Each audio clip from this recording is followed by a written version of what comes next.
like the reason why she's doing that hand jerking thing is because apparently the spirit is trying to leave her through her thumb, through her hand. And I'm like, if it's leaving you through your hand and you're touching me, this family is trying to jerk it to me. I was like, but of course I didn't say that out loud. Yeah, but you were thinking it.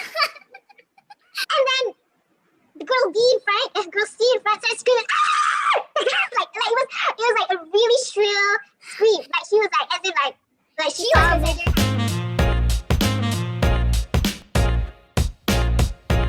And then we're like, what? What's happening? What's happening? What's going on? And then girl C was like, oh, I saw a spider. Are you freaking kidding me? You cannot do that. I'm telling you. The thing is, girl C is girl B's sister, right? Yes. But yes, isn't correct. there anything that she could do? Like, has she seen this before? No, because they kind of like have lived with it apparently. So she did mention that when this whole thing started, she got so spooked and scared that she couldn't even live by herself because like she saw these things happening to her sister. But she's kind of just accepted as part of her sister thing, and it's just more of like, you know what, there's nothing we can do. We just gotta let it play it out. And it's true. Like honestly, after a while, like I think after 2-3 hours, when she's exhausted from the thrashing and stuff, she fell asleep and it stopped. And she just kind of like mumbled in her sleep. So I really don't know the truth behind the story in this case, like whether possession, whether she's got it's an internal factor or something. I'm really not sure about it. So I kind of like decided to just not think about it. Okay, like the whole scream thing happened. My friend like had to stop the car and like start to look for the spider in the end. He said that she claimed that she had gotten rid of the spider. I don't know whether it's true or not. I think we kind of were just ready for the night to be over. So the faster we got back to Dubrovnik, the better it was. So we kind of just drive. We were just kind of like, she said, no, it's fine. I've taken it out. It's fine. It's dead. So then we just continued driving. And then, yeah, so the whole thing was still happening, like I said, until like 2-3 hours later. And she got exhausted and then she fell asleep. I should probably mention at this point also, again, with the whole traveling thing without the accommodation thing. Yeah, that was happening at that time. We were kind of like driving to Dubrovnik without a destination in mind. We didn't have an accommodation either. It was just miserable, to be honest, at that point. We're driving, but we didn't even have a destination. We have a general destination, but not like, we didn't even know where it was. It was a happy ending because, as you can see, I'm alive. I'm fine. No possession over here. But we managed to get an accommodation that night. The people were really nice to like take us in even though it was really late. I think we arrived at like 2 a.m. or something. Yeah, it was a long drive. Yeah. So then that night we kind of just like huddled together. We're like, oh, guys, like what actually happened just now? So because we couldn't talk about it in the car, obviously, because she was in the car. So once she fell asleep, like the rest of us were just like, so that happened. Like, is she conscious that she can't remember what happens when they take her? Moral of the story is background check. Know a little bit about your travel buddies before you go. But I don't want to say that either because honestly, like, it was one of the best trips I've had. Like, despite the whole thing unfolding, like that girl A, like she's, oh my God, like I'm so close to her. As in, she's come and stayed over to my place. I've been traveling with her a lot now. We're really close. We check in with each other like every 3-4 weeks or so.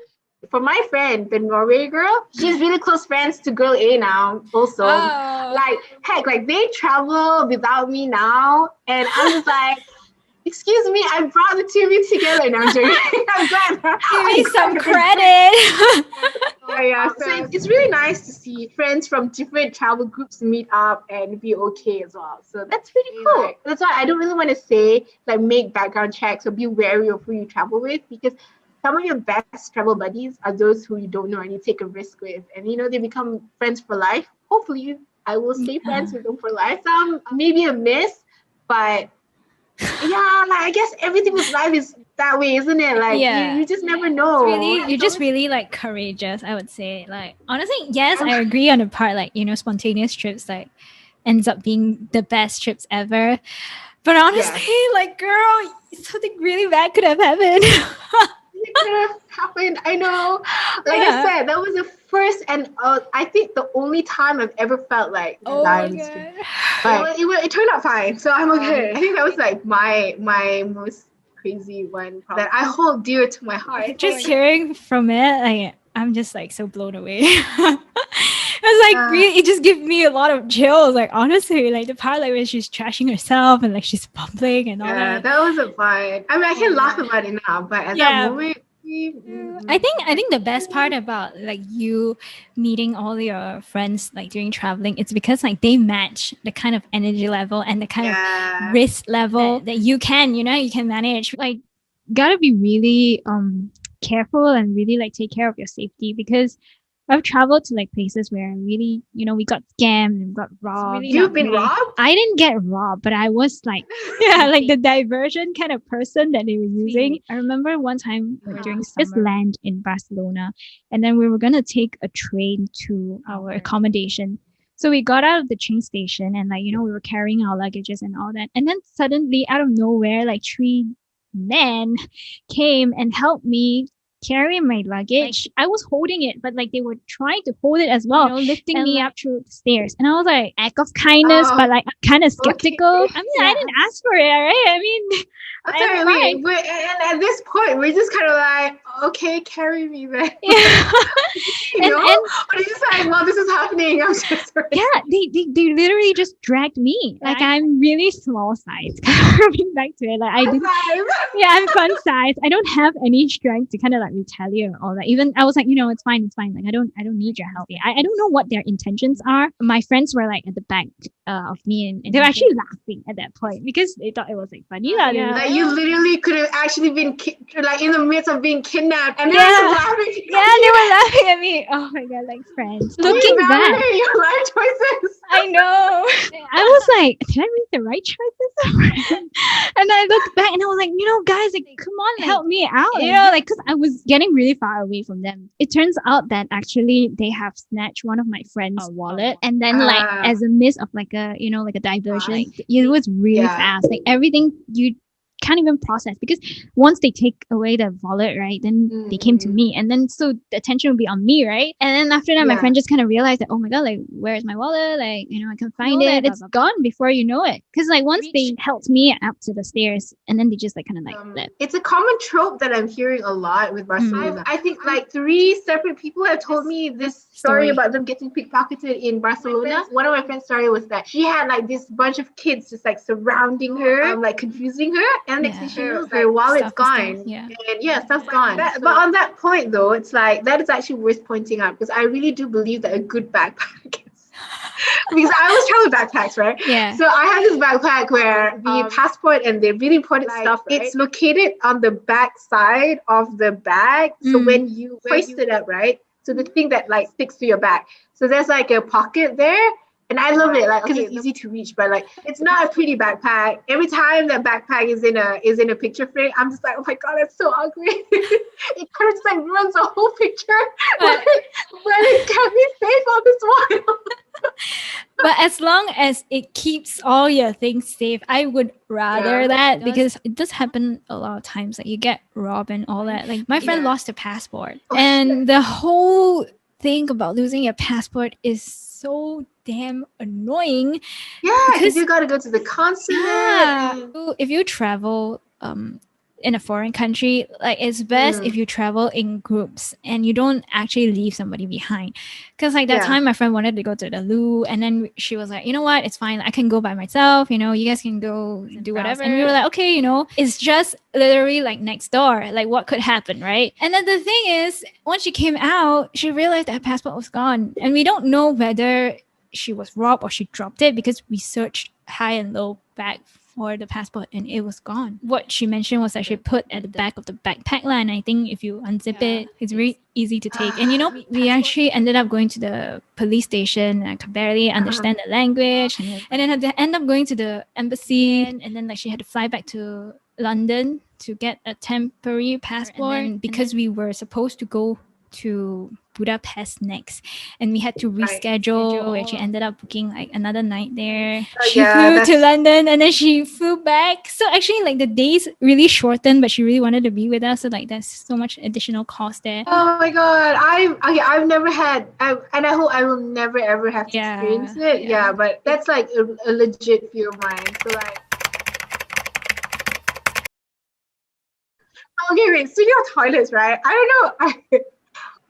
There's this one weird instance, and this only happened like I think 2 years back when I was traveling with two girls. We actually know these girls. I think you know when I went to Japan with these two girls. Oh, okay.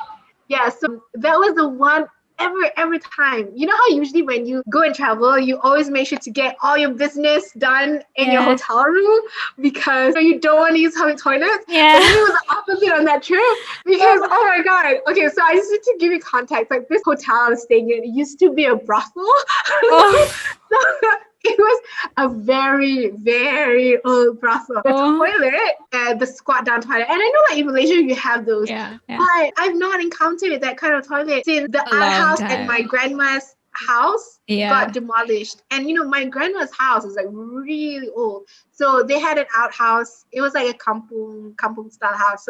So you know, it's been demolished. No one uses it. So I came in. I was like, oh, Japan. I opened the toilet. Oh, squatting toilet. Oh. So, never knew like they would have that in Japan. Okay. I was so shocked, but it was still there. But again, like it was a brothel. Literally, right? Like the bed, I don't know, the bedpost or something. Yeah, it had like naked women on it. So like when I was sleeping, I was literally facing like a pair of boobs. How did you book this hotel? Like, did you not read the reviews? We were on a budget. So this is what we've talked about in terms of travel compatibility, right? Yeah. So you need to agree on a lot of things, like the travel itinerary or bathroom schedules. Honestly, that's actually really important. And the budget, of course. So we really wanted to like keep it on the minimum side. That hotel was like cheap, but it was like really close by to the train station. It was just really easy to just navigate from there. It looked fine in the pictures, but when we got there, it was like, oh okay. Naked women, weird stains on the floor, and the ceiling? What? Stains on the floor. Oh, ew. Okay, it was not a brothel anymore. It was a proper accommodation. But naked women everywhere. So yeah, that's the story of how I slept with the boobs. But okay, going back to the toilet. So that was like one trip the only ever trip where I'm like, I need to go to the toilet, guys. Let's go now. Let's go out. So I was just like, hold on, let me just get my business done over here. And then it's like at the end of the day, I was like, guys, wait, like, let me just get everything done before we go back. I would rather poop and pee in the public toilet than actually use the one in the room that we had. I'm so sorry. Like I keep digressing. So I think Chloe had actually basically sent to me one time part of how conversations go. I don't know if you remember you sent this to me. Did I? I have to give like context, and I start the story and then I'm digressing and I forget my train of thought. This is how conversations with me usually would be. It's okay. I'm keeping up so far. We segue into toilets, but you know what? Toilets are interesting. It is. I love my toilet time. Sorry, I declared that out loud. Okay, moving on. But I want to know, like traveling as a Muslim woman, Asian woman, has there been any like significant moments, like people giving you like the look? The looks is. I mean, I should say at this point I'm used to it. It wasn't as weird as it used to be. When when I first started really traveling by myself, because that's when you start feeling really self-conscious. I kind of did feel weird. There's certain countries where I'm a bit more cautious more than others, just because some people have told me that they've got like a really bad experience. Usually I've never had anyone like hurl any racist slurs to me or anything, except for there's one weird incident, and I'm not even sure whether it was a racist slur or something, but it was just more like I was walking with my sister. I think it was in Chicago. We're just like walking, minding our business, and suddenly this guy was like came into our face and it's like something like, "This is bitch," and I'm like, what? And then like he kind of just walked off, and then so I think that was the only time where I've ever had like something weird like that happen to me. Like it was just sort of like something that he kind of just said while he was passing by us. Like I know I'm sounding like a broken tape record when I say this. Like I've been really, really lucky when it comes to these kind of things, and I really am. I'm like, I rarely ever get stopped at TSA. There were 2 instances where I remember I got singled out. Of course, it still sucked, like the fact that it happened at all. But one was on my way back for good to leave the UK after I was done with my studies, and the other time was I think on my flight from Hong Kong to San Fran. I think it was a different trip altogether, but like I got like sidetracked. I don't know, but like again, it wasn't bad. It was just more of like, okay, we're just checking you once again, and then it was fine. But my sister, Oh my God, I feel really bad for her. So she studied in the States, okay? And her name is a very common Arabic name. But for her, every time she flies into the States, she always gets up. And I'm not even talking about like, the extra body check. This is basically like her getting called into a separate room Oh my and God, just like what? getting questioned. Yeah, and it's like not even like, 15-20 minutes, but this is like 3-4 hours of just like her staying in the room while they check her details, check her bags every time. But You she's a would think that student. she's a student. and like I feel so sad for her. She just doesn't want to travel outside of the States just because she just cannot be bothered to go through this again. And it's the worst every time she's coming from Malaysia to go into the States. First time traveling, that happened. And it was her first time as a student and going by herself. And ironically enough, or maybe not ironically, I don't know at this point, like when she graduated, she's going to fly back to Malaysia for good. It happened again. And it was sort of like, it just came full circle. Yeah, so on that point, as a Muslim hijabi, I've been lucky to have not been subjected to that. But I know for a lot of people, they're not so lucky about that. And it's really sad because my sister is honestly really nice, really sweet. She was really upset on that, I think, on that last trip because, like she spent 4 years. Yeah, she spent 4 years in that country and get treated like that. That was like her last memory of her in the States. And that was really upsetting for her. I think in a way, it's part of a reason why, like, when people ask, like, why don't you just stay there for a couple of years and try working there? No. See the world some more. She loves traveling to South America. Would have been perfect for her to make it her base to just stay there, keep traveling somewhere before she comes back for good. But for her, it's like she's done with that. She's done with that whole being treated like that. I guess 2-3 hours in a separate room. And 3 hours is her being lucky. She cannot afford short layovers when it comes to international flights going to the States, because she knows that these would happen. So she always has to take like the really long layovers so she won't miss her flight. For me, it's like the worst, I think, and the most uncomfortable would be like people who just stare at me, like really stare at me. I mean, the craziness of how unabashedly they would stare at me sometimes is just like, wow, man. Like, how usually like when someone's looking at you and then you look at them and then, oh shit, like I got caught and they would just turn away. No, this is like, I'm looking at them and they're like, looking at me back somewhere. I was like, I'm just amazed to see a hijabi. I mean, I get it like in some countries where they're not used to seeing it. Like this one time I think I was in upstate New York. It was a small village. So like, remember I told you like I worked in a summer camp? Yeah. So honestly, all that 3 months I was basically in the camp, but like we could actually go out. So this village is like it's really in a village. Like you actually call it, it's actually a village. It's a really small town. When in the songs they talk about like, I'm from a small town. It's really small. I think they've never seen a hijabi before that for many of them. So when I went to town, like it's like people got out of the cars to like look at me, standing by the door and just like staring at me as I was walking down the streets to go to the stores. You're a whole new world. I think you were like that for 2 months. Yeah. I have positives and negatives, right? So the positive is probably like they can say that it kind of like normalize it for them in a way. Like so, hopefully, like me being in the flesh, they can see like I'm also a human being, like flesh and blood as well. But like I said, I've been pretty lucky all this while. I might run out of that luck next time I travel out after this.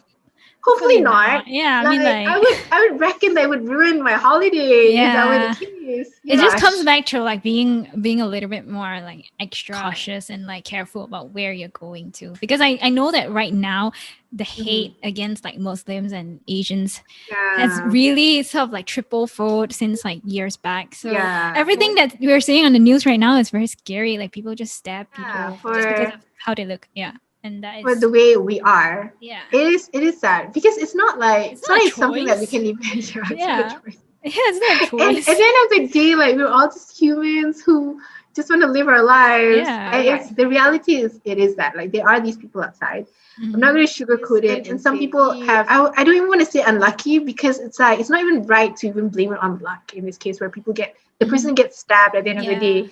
It's not that they were unlucky that they were in that situation where they got stabbed. Someone actually decided that they don't like that person and then did something to them. So the world is so vast and beautiful, and there's enough of it to just go around for people to just go and see. And a lot of times you just kind of want want to be there and see the world, but some people just want to take that away. First impressions of the countries that you're visiting, especially Yeah. like as you enter, and the first people that you talk to is so customs. important. And the customs are usually really stern. But let's talk about like the locals and all that and how they treat you. And sometimes they are not very friendly, you know, they're really like, they just give you like this kind of like very hostile vibes. And it just sets the tone for like the whole trip. And it's very unfortunate because I would say that as we travel, like we tend to have a lot of anticipation and like excitement, right? It's like, oh, you want to see things, and then it kind of just like a total nosedive from like the high that you have from the anticipation to the reality. It's like, But I also want to say that for every one bad person I've met, probably there's like a million more good ones. People. Yeah. It's obviously a very serious issue that we really need to fix. But like, to enjoy your trip at that time, like it's also important to remember that there are a lot of good people out there too. I mean, I've got like a lot of stories also where, you know, I've been really blessed. Like sometimes I tear up just because I'm like, okay, why are they so kind to me? Like this one time, because as a Muslim, I need to pray, right? I was in an airport one time. I couldn't find a prayer area. And I was like, oh my God, I'm going to have to pray like by the side of the airport. And it's always like so awkward, especially when I'm by myself. I don't want people to see. So I was really, really hoping there was a prayer area. So I went up to this guy. He was a volunteer helping out people to find their way around the airport. So I just basically asked him, is there a prayer area or like a chapel I can use to pray? I think he realized there was none. And then it was really important to me.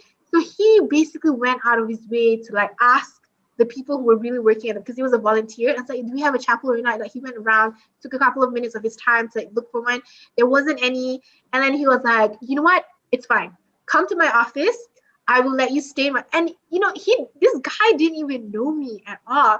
He basically like unlocked his office, like let me in and just like shut the door so I can have my private space to pray. Honestly, I think that was probably one of the most touching moments for me. One of the kindest things someone has done to me, like to put complete faith and trust in me just because he knows that something's really important to me, that me praying was something that was really sacred that I needed to do. So he opened his door, let me in, and just like let me pray. And then I went out and he was like, oh, great. Okay, just go your way. He wasn't even asking for anything back. So all I could give was just like some chocolates. And I feel like, oh, this is so sad. Like all I could give was just chocolates to you. And I just wanted to do more. But I only had chocolate. I will always carry that. In many ways, that story I carry just because sometimes you meet people who aren't so nice. But that always serves as a reminder to me that for every one bad or mean person you meet, there are like a million nice people out there. So there's always faith in humanity. It's very important. And maybe like when you spread that kind of kindness to people, the kindness multiplies. So I think, I don't know who you are to that guy. If you're watching this, I just want to say, I remember you until this day. Really, it's a small thing. But he probably thinks it's no big deal, but for me, it meant a lot. Because I do get self-conscious when I have to pray in the public. For people who are not used to it, they're probably like freaked out. Like, what is this girl doing yoga in the middle of the call? I still do even until this day. Like I would pray on the sidewalks and stuff if I need to. There's none. As many times as I do, I still feel a bit self-conscious. Yeah, to the sweet guy that helped Amal out, we love you and thank you. And I hope you keep doing it for people that are in need. Dude, I love how you put it, like they're still like good in humanity, and I think that is something that we don't celebrate enough, because one bad thing that happens really just kind of like overshadows everything that has been good, right? Yeah, it does. But it's also very important to concentrate and to also remember the positive parts. So that was basically my story as a hijabi, I guess. You're a Chinese girl, a dumpling. Oh my God, was that a bad thing to say? I'm so sorry. No, but honestly, Chloe, you're like a dumpling. You're adorable. I meant it in like the best ways. So but like you yourself, negative or positive experiences for being you? I think I've also been sort of like lucky in the sense that like everything has been so far so good. Like there are some mishaps, but there wasn't like people attacking me because of how I look or like my appearance. I think the most that I get is people don't really seem to know there actually is like a Malaysian Chinese kind of group of Right. people. Yeah. So they always think that right. I'm like Chinese. Like I came from Uh-huh. China, or like I'm Japanese, or like I'm Korean. I kind of like tell them, no, like I'm, from Malaysia and I'm Malaysian Chinese. And I Yeah. was like, Malaysia, like, do you live on trees? Yeah, so that's the thing. I mentioned this to you earlier, like such a weird statement to actually hear, but you're not the first person who has told me the story. And I find that insane. Like it's either through things like if they know Malaysia, they would say like, okay, Kuala Lumpur Twin Tower, but that's so rare. Yes. Like that is so rare. Usually they picture it, is it Sabah or like Sarawak where like, there's beaches and all that, and then they're like, oh, do you like live on trees? Like, come on. Oh my God. I mean, the worst one I got was more like, oh, that's in Africa? And I'm like, what? We literally have Asia in the name. Yeah. Like, you know what? Like, positive, right? Like, okay, so that means that our country isn't that out in the world. But whenever I go out and whenever people have never heard of Malaysia, I always feel like, this is the opportunity for me to like introduce the country. When I meet any people, you can ask any of my non-Malaysian friends, I hype up Malaysia like crazy to the point that when they do come over, I'm like, oh crap, I need to really ensure that you got that pressure. Lives up to whatever I've been saying. So yeah, I can tell you, like, I've got quite a number of people that I've sort of enticed to come to Malaysia so far.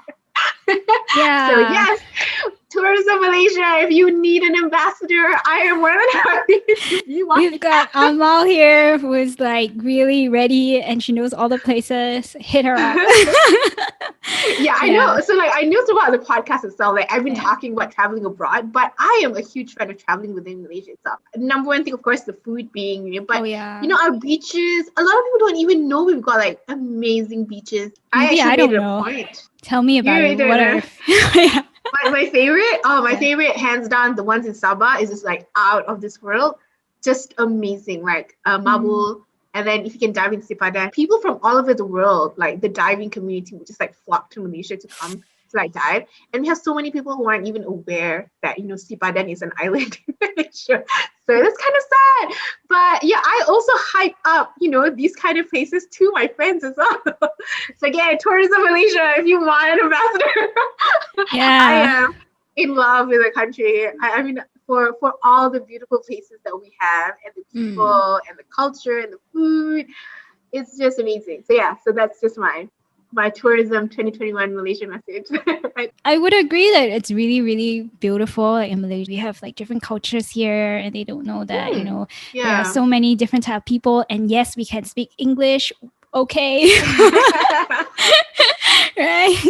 It's like even if you can't, I definitely would say like Malaysians love tourists. So even not fluent English, I'd say like Malaysians are always so happy to help. Like they would just, gesticulate as much as they can to just get the message across and like really help. So or like help find someone who can communicate to be able to like help the tourists. So yeah, warm people all around. Yeah. I mean, okay, in Malaysia, you can get food, like shops are open, like malls are open till 10 p.m. And like you can go to Mama at like 2 a.m. We've got 24 hours like roadside stalls. Yeah. If you go, I mean, like this is not that we shade to the UK. Like why are restaurants closed at 8-9 p.m.?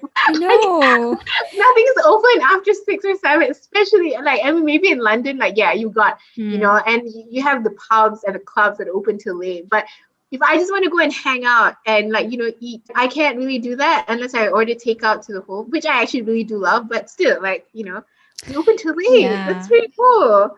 The night culture like overseas is just, if you don't drink, it's kind of hard. There's really not much I don't drink. Yeah. So that's why I think like I also only picked up like drinking when I was there because like there's nothing else you can do. It's a social thing, isn't it? Yeah. It's totally understandable. But I will say this. studying abroad like really gave me a new appreciation on Malaysia. Like Oh, before actually going, I was like so like, oh, I wanna go outside. I'm like so Yeah. done with Malaysia, you know, teenage fatty years. Yeah. I was so embarrassed for like my old self in my teens. I mean, I love living there. You know, the weather when it's sunny, when it's Oh, not yeah. raining, it's amazing. People Yeah. are nice and friendly and stuff, but I definitely realized just how much I did not appreciate my own country whilst I was there. Yeah. And it was really like after I came back, I'm like, I really need to really explore and learn, appreciate it. I am really embarrassed to say this, and I'm like declaring here as well. I've never been up to the Twin Towers up until now because I keep thinking it's there. So I've never been up until today, which I will rectify once I can actually cross state lines and not state lines, district lines and go. I don't know if I've been actually. I think it was only just one time, maybe. Yeah, maybe we should do that. Yeah. But I think like coming back to what we shared, traveling buddies are actually very, very important when it comes to like the whole experience. So far, I've been traveling with different groups of friends, and I think like until now, it's still really hard to find one that like can fit all. I mean, like there are certain friends that you go for, that can go for like certain things, and then the others like for like other things. I agree, because like same in a way that I've got like different types of friends, and so I always adjust the itinerary that we have based on these different types of friends. So the more posh friends would be like the ones where it's more relaxed, more relaxing by the hotel, you know, like lazy strolls, hanging out 3 hours for dinners, and then followed by like a wine session for them and me coffee and by the fire and stuff, like being cozied up. I think at the end of the day, it's a lot of the expectations of the trip that's really important to that up from the beginning, because a lot of the times like, and I think it's very common amongst Asians where we don't want to offend people. We kind of just like don't really be upfront about our needs. Even if we have an itinerary, people will just be like, yeah, I'm fine with it. But then like when push comes to shove, then like when the actual day comes, and then like other people are like, oh, I actually don't really want to do it. I'm not a fan. Yeah. So if you have different personalities and if you like different stuff when it comes to a trip, going with someone completely new could totally break that relationship. But like I've gone to a trip where the two of us are like completely polar opposites, but because we've got such a strong friendship foundation that it was fine. I think the most recent one was when I went to USS. This friend of mine, she literally goes to theme parks but hates rides because it messes with her hair, and she's just not a fan of like fast I know rides. her. I'm like, why the heck are you going to a theme park for? She's like, I just want to go shopping. So I'm like, okay. I ended up like riding the roller coasters by myself. At the end, like for her, but it was fine. Like, because it was already set at the get-go. Even if we didn't say it, I already knew her habit. Like that wasn't my first time going to a theme park with her. I already knew that I'd end up going by myself. So that was okay. Like we ended up having a lot of fun because, you know, like once I'm on my roller coaster and she's got a shopping that we'd meet, then, you know, would like binge eat like unhealthy food. So that was okay. But like had it happened with someone completely new I've never traveled with before, or I just never met, then it would be really boring. I don't know how you manage like in terms of compatibility, but I would always say like setting up expectations at the beginning of the trip. Setting up budget is also another thing that is really important, because I used to be a huge cheese. So I was kind of like the person who kind of like brought the mood down, because I'm like, oh, I don't want to exceed my budgets. I don't want to do this. I don't want to do that. And I kind of really feel bad. I regret it more so just because I was like, oh my God, I'm never going to go again. Why didn't I just like spend that extra bit of cash to do it? But that's not to say that would apply in every case. I think having a budget is important because you don't want to blow your life saving on one trip alone. Like you need to really be within your means. I was just being straight up stingy. But like if the case is that you really are on a budget, be clear at the beginning so that everybody's aware, and like, you know, they can't force you to do something that you don't want to do. At the end of the day, it would still suck for them even if they leave you behind, because they'd still feel bad. You know, even though you're like, I'm fine with it, it's okay, you just go, I'll just sit here, it would still not be as fun as if you were there to join them, because they would still feel bad. So expectations, budget, style. You kind of really have to be like transparent and honest with each other, like what you don't want. And I feel like, especially as students, when we were starting off traveling, everyone is just trying to be like the good guy. Everyone just like, oh, you know, it's okay. And then sure, like, I'm fine with that. I'm okay. I'm flexible. And then no, it turns out You're Yeah. as inflexible as a metal rod. And it ruins it metaphor, but for everyone, you know. it does. Yeah, Don't be that person. yeah, don't be that Yeah. person. Don't throw around the word that I'm flexible so freely if you're really not. A lot of times, right, when we book trips, it's all on a whim. And they didn't Yeah. actually discuss like the places that they really want to go and where are the places that they don't want to go. And they didn't set this expectation before agreeing to the trip. And then you find yourself compromising for the other person. And like after compromising a few times, you tend to have that emotional imbalance, like, you know, Yeah. like, This is right? not a fun trip anymore. Yeah. And Yeah, that it's leaves us true. stray. I would say like my travel tip would be bring slippers. That's for one. You definitely need to bring slippers. Like you don't know like where you end up, but like slippers are really, really important. And Yep. also bring comfortable shoes. I cannot stress this enough. Because Agreed. like you're trying to look cute for your picture, but like you're gonna do a lot of walking. Okay, maybe for me because like, I'm a cheapskate. I don't know to walk, right? So, like, yeah, and like your feet will be hurting and all that. Like you don't want that. I agree. Good shoes will bring you to beautiful places. Yeah. For me though, I think I'm a huge fan of light backpacks. So okay, light meaning that lightweight where you can put a lot of stuff in. It's not heavy so that it adds on to the weight. Because I love traveling light. I don't believe in like carrying, you know, your house with you while you are walking around town. Some people carry handbags. I'm not a fan of it. I know it's personal preference. I put water in. Being hydrated is really important. So especially if you travel to like European countries, there's usually like water for you to like just refill everything. So you save up a lot on money. Plus, like you reduce your plastic intake. Hey, that's always a good thing. A big bottle if you must, because I drink a lot. So I always carry like huge bottles with me. Whoa. And I can't even emphasize like just the amount of time people end up like stealing my water just because they don't drink water. Yeah. Come on, guys. Like this is like in the Maslow's hierarchy. Like food is like at the basic need. Because it's heavy. That's why people don't do it. That's why lightweight bottles are important. What I do is, if I'm bringing like a big water bottle, it takes up space. That's fine. But stuff your underwear inside your bottle whilst you're going, so you save up space. It's clean underwear. It's not that weird. I don't know why people just like get. But I'm like, I mean, don't put it in the water bottle. Just put it in somewhere else. Okay, what my point is, you can stuff things into your water bottle to like save space in your luggage, so that when you're actually in the country and like you're starting to travel on foot, you can put your water in. You know, if you really don't want to, just buy one bottle and then like keep it on you on your backpack, and then just refill it whenever. But yes, back to the backpack. It's really important to have a good one. I always lock my backpack as well, but make sure it's easy for you to access things also. Probably want to emphasize on the whole passport thing just now, because you also mentioned that losing a passport is really sad. For me, I would always like carry like a small pouch that has like the essentials, like passport or like keys and all that. You know, it's easy for you to find like if you compartmentalize like all these things, so you can get it easily when you need it. Or if you're finished using it, then you put it back at the right place, because the amount of time somebody says, oh, "Where's my passport? Where's my phone?" Your heart drops. Your stomach. There's always one friend that would, you know, say this during the trip. Oh, okay. I got one more. Two things actually. One is your bank card. So your bank card, some bank cards require you to activate overseas withdrawal. So better check before you actually travel. Because I've been in that situation where I ended up having to borrow my friend's money just because I cannot withdraw cash. But with your credit card, if you're an avid traveler, some cards actually give you double points if you shop abroad, which you can basically use to redeem for airline points. You can consider it as like, you know, saving up for your next trip. Encouraging capitalism. Oh my god!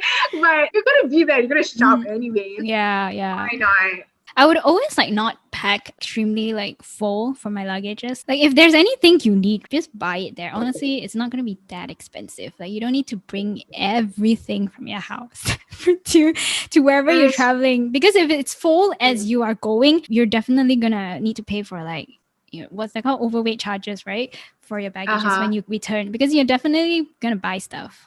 Like actually on this point, right? So I don't know whether this is an older Asian people thing that they do, but I have aunts and uncles who would travel with perishable food. Oh yeah, they would bring rice cookers, vegetables, meat. And this isn't like a trip, you know, like from KL go to Penang. It's like trips abroad, and they would like legit cook. So this one time, I mean, I ended up loving it because I haven't had nasi lemak for so long. But my aunt actually cooked nasi lemak when she came to Scotland, and I was so mind blown that this is actually happening.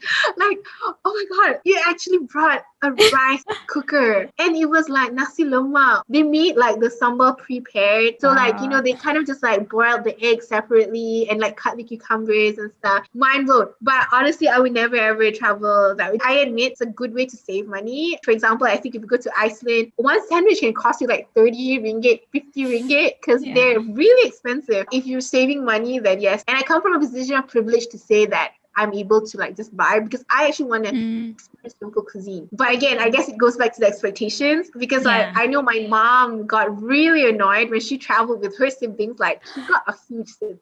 Like she's got 11 siblings, right? And they kind of like had this huge family trip to New Zealand. They traveled like in a whole busload with just them. And every meal, they were just cooking. And I was like, I did not subscribe to this holiday to cook. I came on a holiday to have a holiday. So again, expectations. Yeah, but that amount is sure more like dedication though. Like it's not easy to like bring all of these things. If it's a food on the receiving end, of course it's nice lah, but like not the one because I was studying in Scotland at that point, so like I don't think I've had nasi lemak for quite a while. So on a normal circumstance, I would have been just like, what is happening? But that morning I woke up with nasi lemak. I was like, oh my god. Hashtag blessed. I'm pretty sure it's turned up a little bit. I understand, like after not eating like home cook for so long, it hits differently. It hits different. Totally. Yeah. This is such a good conversation. I think I had laughed so much. Me too. I'm not sure how the audio would sound like, just like us like laughing. I'm so sorry. Honestly, like conversations with you, Chloe, is always, you're just a good time. I was saying, like it kind of just feels like every time you're on the phone together. It ends up being like a 3-hour conversation also. I miss you so much. We haven't seen each other for such a long time. But I'm so glad that you agreed to do this and share with us so much stories of your friends being possessed. Thank you for inviting me. It's always a privilege and honor to be the traveling friend. Also because like amongst my friends, I'm one of the people who probably travel less than the others. Wow. So it's nice. You're top on my list. Thank you. It's an honor. But you know, you're welcome to come back anytime. Thanks, Chloe. Find me whenever you have a topic in mind that you want to gab with me. I guess. Yay! Before we end, tell us, what is your favorite place to travel so far? Okay, if you can't choose one, you can give me top 3. I know it's going to be hard. Top 3. Okay, Sipadan, diving in Sipadan is just so good. I cannot emphasize just how beautiful it is. And plus, it's Malaysia, so, you know, soft spot for it. Second, okay, it's not like first, second, third, but more like Koli first place, I guess. I love Indonesia. It's so big and so diverse. You just have so many things that you can just go and see in Indonesia. And like every part of Indonesia is so different. I've been to Indonesia several times, but my favorite was probably the Flores Island. So it's an area with a lot of really beautiful islands. People tend to like know it for Komodo Island, but diving there, again, so beautiful. But just the landscape, like hiking there, seeing all the different islands, it's just so otherworldly. If I had to recommend anywhere, that tends to be my go-to. It's not too far. Although I have to admit, like flying to Komodo Island might be a bit difficult, but it's worth it. Spend at least 6 to 7 days just exploring the area. There are volcanoes, there are pink beaches, diving, you can see manta rays. Amazing. Just really pretty. Oh my God, what's another one? Probably Turkey, I guess. It's another very diverse. You got the culture, the melting pot of different people there. The people are just so nice. The food is amazing. And then you've got like Pamukkale and Cappadocia, all these different places where the terrain itself is just 180 from each other. It's just gorgeous. But okay, I'm only saying it because it popped into my head. But like after the podcast, I'm like, oh crap, I probably should have like said something else. There's so many, every place is just unique. It's just that these 3 came up to my brain whilst I was talking to you. If you want to ask for travel recommendations, I'm more than happy. Yeah. Yeah. do so anytime else. But yeah. Yeah. But I'm I'd sure- say this, like where I want to go once pandemic ends. I don't know whether that was something that you wanted to ask after yeah, this. yeah, yes. First place that I really hope that I could get to is Tonga. I really want to go to Tonga because I want to swim with the whales. So I don't know whether that's gonna happen or not. Damn. I hope I it want to see will. that. I want to I just see wanna, that. I want it to happen so much. I do. I really hope that could happen. I'm also, by the way, I don't know whether it's an advertisement or not. If anyone is interested, because I have yet to find a travel buddy for this non-existent trip that may or may not happen. Yeah. I am still looking for a travel buddy. So if anyone is interested to swimming with whales, Mhm. I am opening up as my travel buddy to go. So yeah, hit me up. Yeah, it doesn't matter where you Via are in the Chloe, world. Chloe can message me for you. Yeah, like what she said, like if you are interested in swimming with whales, please DM. But yes, we have come to an end of the episode. Brings a lot of good memories back to all our travel stories. But I hope that it doesn't make us feel like even worse in terms of like wanting to travel. This has been a while. Yeah, I mean, it has been a while. At this point of time, I think it's still best to stay safe. We have come so far Yeah, let's trying, not flock and yeah. trying to contain this virus, right? So far, we are doing an extraordinary job in hitting the numbers, but okay. I think even if it opens out, let's not rush it. Let's just hold on Yeah. to our memories, chill out with this podcast episode, and visualize with us. What could have Yes, been that's like. a good PSA, Chloe. Yeah. Thank you. Anyways, thank you so much again, Amal, for joining us. And Chloe, for inviting me. yes, if you'd like to see more updates, you can follow us on all our socials. We are on Instagram at _thesaucypodcast_ or our Twitter account at saucypodcast, or you can email us at hello.thesaucypodcast@gmail.com. And we are also on YouTube. Subscribe and like the videos, or any support that you can give us would be really great. And we will see you in the next episode. Bye. Bye.